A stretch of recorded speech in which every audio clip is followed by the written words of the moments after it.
Salut les frères, comment ça va? J'espère que vous allez bien. Aujourd'hui, nouvelle vidéo, on va revenir sur l'actualité du club. On a eu l'officialisation de Fabrizio Romano à propos de Ronny Bardi. On a eu pas mal de nouvelles news qui sont sorties à propos de Nico Williams et Marcus Rashford. On est directement parti les frères.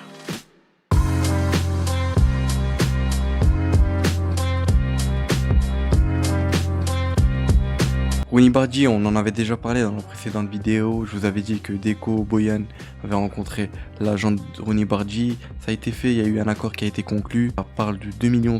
Copenhague aurait une clause de plus de 15% en cas de vente de Ronny Bardi plus tard. C'est un transfert dont beaucoup de gens, j'ai vu, qui se posaient des questions. Est-ce que c'était pas plutôt un joueur qui allait venir au club et que ça allait peut-être le revendre plus tard, plus cher, à 15-20 millions, pourquoi pas, s'il fait de bonnes performances. Beaucoup ont aussi parlé du Youssef Demir, pour ceux qui s'en souviennent.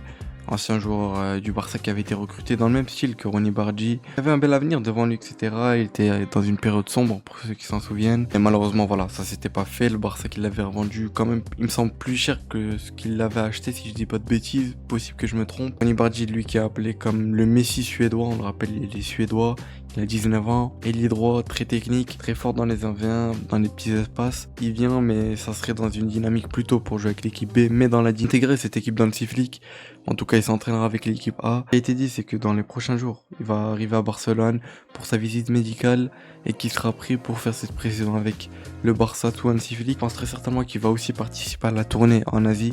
Du moins, je l'espère. Au moins, on va pouvoir voir ce que ça donne, Ronny Bardi. Je pense que ça peut être un très bon transfert s'il prouve un bon niveau. On sait qu'il sort d'une blessure assez grave, hein, les ligaments croisés, hein, blessure que tout le monde connaît, blessure que chaque footballeur redoute, j'ai envie de dire. On verra bien ce que ça va donner. De toute façon, on sait que même s'il intègre l'équipe A, ça sera plus une doublure de Lamine Yamal qui a besoin de souffler. On verra bien est-ce qu'il aura les épaules pour être la doublure de Lamine Yamal dans des petits matchs comme ça, ou rentrer en fin de match pour laisser souffler Yamal. Un joueur j'ai vu pas mal de compilations, etc. Il avait fait un très bon match face à United dans la Ligue des Champions, ça fait maintenant 1 ou 2 ans, si je dis pas de bêtises. Il a fait une très belle entrée, et même c'est un joueur qui vraiment, ça se voit qu'il a un bon niveau.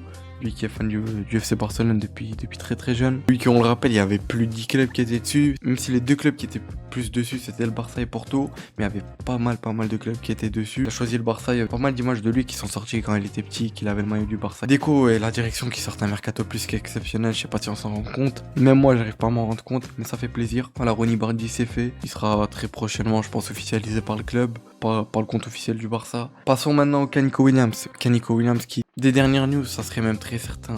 Ça serait même plus que sûr qu'il va signer au FC Barcelone. Il serait en train de préparer une vidéo d'adieu pour les fans de l'Athletic Bilbao. On sait eux qui... Voilà, il est tombé dans leur estime. On a pu voir qu'il avait aussi été effacé de cette fresque murale Bilbao où on le voit à côté de son frère, de Mounian, etc. Et à la place, on a mis... Que tu partes ou que tu restes, tu as perdu notre respect. On avait déjà parlé, mais les supporters de Bilbao voulaient pas qu'il parte, mais en plus de ça, il part au Barça, le club dont il voulait le moins où il parte. Ils avaient dit qu'il aille où il veut au Bayern, etc., mais juste pas au Barça. Voilà, Nico Williams qui serait, comme je vous l'ai dit, sur le point de préparer une vidéo d'adieu. Il aurait récupéré ses affaires, etc., au camp d'entraînement jeudi dernier déjà. Et ce qui est sorti hier, c'est qu'il aurait même prévenu déjà à l'Athletic Bilbao très clairement que lui veut signer au FC Barcelone, veut quitter le club. Donc voilà, Bilbao sont au courant, mais vous le savez très bien.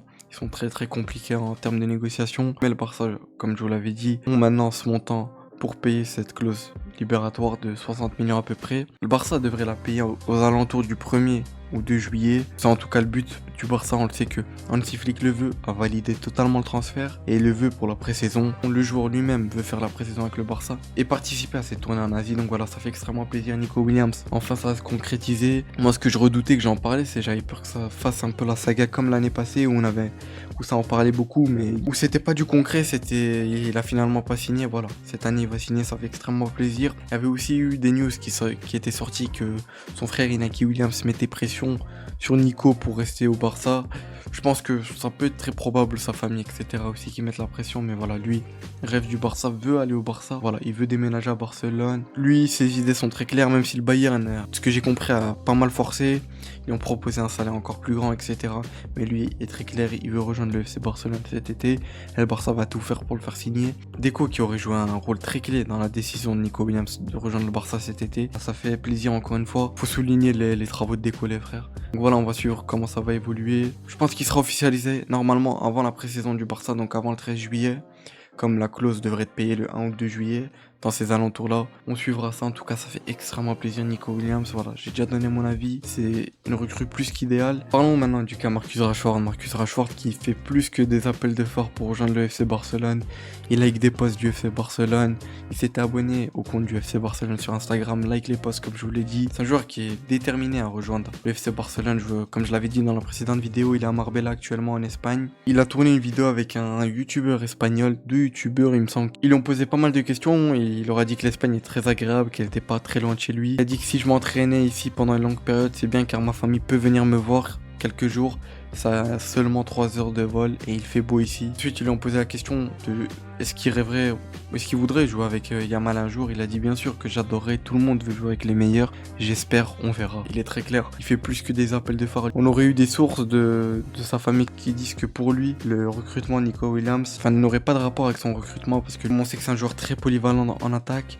Lui, voilà, il veut absolument rejoindre le Barça. J'en avais parlé, pour moi, je pense que ça va être compliqué d'acheter le joueur, de le recruter. Mais je pense qu'il faudrait plus envisager un prêt. Ce qui est sorti hier, c'est que le Barça envisagerait plus un prêt pour Marcus Rashford. Je pense que c'est la meilleure option. Après, est-ce que Manchester United va accepter? C'est ça aussi que je me pose cette question. On sait que United veulent le vendre à tout prix. Même les fans n'en veulent plus.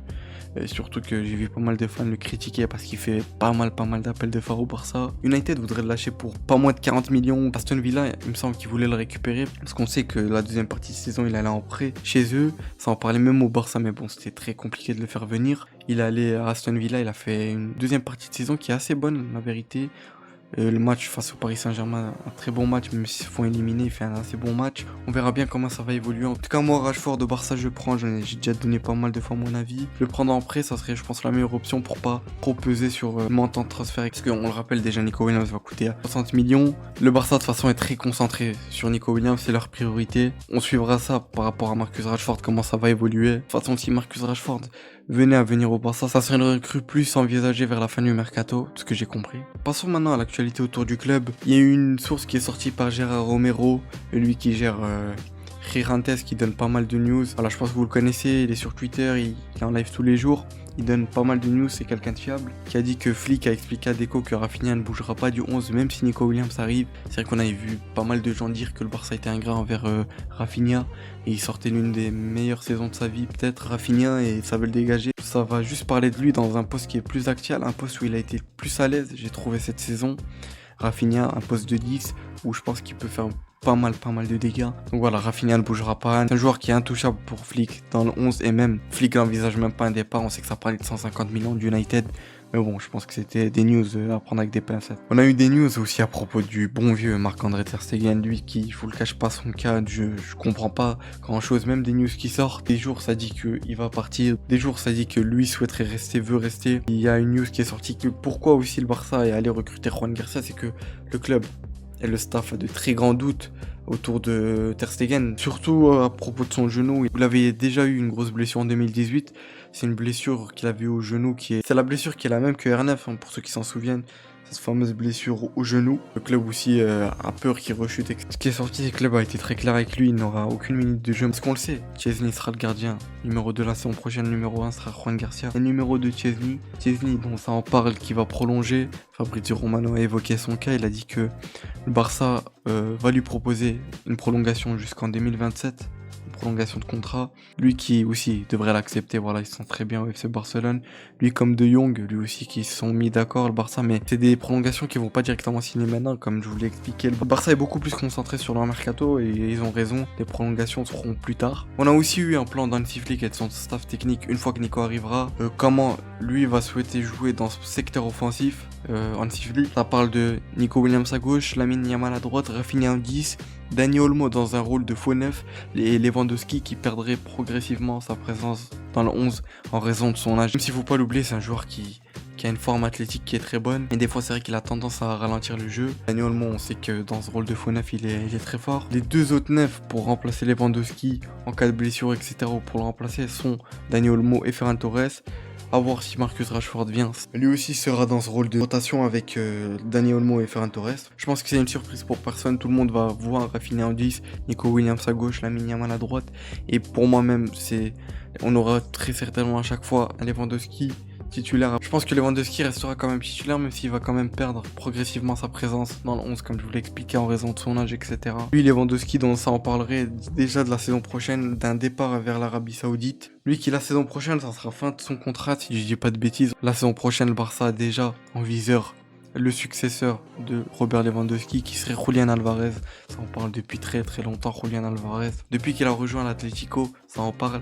On sait que c'est vu comme le meilleur successeur à ce poste de neuf. Et pour moi aussi, c'est vraiment le joueur qu'il faut. Ça parlait d'Alexander Isak. Pour moi aussi, c'est un très bon joueur, mais Julián Alvarez, je pense que c'est le joueur qui s'adapterait le mieux au style du FC Barcelone. C'est vrai que beaucoup se posent la question autour de lui, pourquoi il est allé à l'Atlético Madrid. Parce qu'on sait que c'est une équipe qui est quand même anti-football, on va pas se le cacher. On a aussi une news concernant ce poste de défenseur central. Ça parlait d'un départ de soit Araujo ou Andreas Christensen. Mais c'est même sûr qu'Andreas Christensen devrait quitter le FC Barcelone cet été. Hansi Flick préfère Ronald Araujo. Hansi Flick considère Ronald Araujo comme un défenseur de classe mondiale, malgré sa mauvaise saison. C'est triste pour Andreas Christensen, lui qui, ce que j'ai compris, lui ne veut pas quitter le club, mais bon, le club va entre guillemets le pousser vers la sortie. Vous m'avez compris. De toute façon, ils doivent récupérer de l'argent. Araujo, ça en parle pas mal d'un transfert vers la PL ou même vers la Serie A, mais je pense pas qu'il va partir. Même lui, il souhaiterait pas partir du Barça. J'ai déjà évoqué son cas, faudrait lui laisser une dernière chance, une dernière saison. On verra bien ce que ça va donner. Et n'oublions pas qui était Araujo dans une bonne saison. J'espère qu'il sera sur une bonne saison la saison prochaine en tout cas. On a aussi eu une news concernant Ansu Fati. Fabrizio Romano a donné ce Here we go. Il va partir en prêt à Monaco, et le joueur renouvelera son contrat avec Barcelone jusqu'en 2028. Monaco disposera d'une option d'achat de 11 millions et le Barça pourra le racheter. Enfin, disposera d'une clause de rachat de 28 millions. Sa visite médicale est prévue samedi prochain. Ansu Fati, malheureusement, voilà, destin assez compliqué pour lui. N'oublions pas que c'est un joueur qui est encore très jeune, il a que 22 ans. Certains parlent de lui comme s'il avait 25-30 ans, mais il a que 22 ans, il a encore beaucoup à apprendre, comme Deco l'a dit. Voilà, malheureusement, les blessures ont fait de lui un talent gâché, mais il peut encore se relancer, honnêtement. Il peut encore se relancer. Surtout que du côté de Monaco, ça fait un mercato pas mal. Et lui qui va arriver, ça parle de Paul Pogba. Sincèrement, en Ligue 1, je pense qu'il pourrait pas mal se relancer. En tout cas, c'est ce que je souhaite à Ansu Fati, honnêtement. On va finir cette vidéo actualité avec une dernière news qui est sortie aujourd'hui. Barça fera son retour au Camp Nou le 10 août. Pour ce fameux trophée Gamper, c'est vrai que ça en parle depuis longtemps. Le Barça l'a officialisé avec une vidéo, une espèce de trailer, teaser qui est sorti aujourd'hui. Donc voilà, ça fait extrêmement plaisir le retour au Spotify Camp Nou. Après deux années ou 3, si je dis pas de bêtises, passées au Moondweek. On a quand même passé de bons moments au Moondweek, des mauvais moments aussi, mais voilà, ça fait partie. Donc voilà, ça fait extrêmement plaisir le Barça qui sera de retour au Spotify Camp Nou. On attendait que ça, j'ai hâte de voir ce Spotify Camp Nou, comment il va rendre. Il y a pas mal d'images, je vous les mettrai. Donc voilà les frères, c'était tout pour cette vidéo. On aura parlé de toute l'actualité du club, encore une fois on aura évoqué le cas Nico Williams, Ronny Bardi qui a été officialisé, Marcus Rashford, on sait pas encore, mais en tout cas lui souhaite de tout cœur rejoindre le FC Barcelone, beaucoup d'appels de phare de sa part. Donc voilà les frères, c'était Azro. Pour tous ceux qui sont encore en période d'examen, grosse force à vous les frères, lâchez pas. On se retrouve très prochainement pour une nouvelle vidéo, prenez soin de vous, ciao les frères.